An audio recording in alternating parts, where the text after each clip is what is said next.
Hindi po si Congressman Alan Vites. Yung po mga tumutulong natin. Ito, aking pong dating lawyer. Mayor Cesar. Ano ba?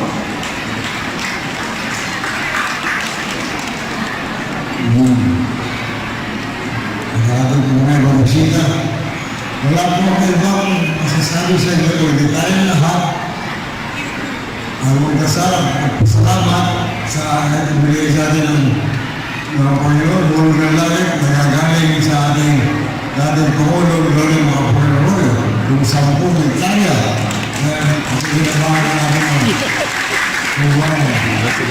Yan lang po ay sobra-sobra hindi po biglas ang nalapat ang mga tao, mga papatawag pang suso, salamat, salamat po ng mga nahihirap dito sa Manila. Salamat po Pangulong Gloria Macapagal sa inyong bigay dito lubang ko dito sa Luzon ng Manila.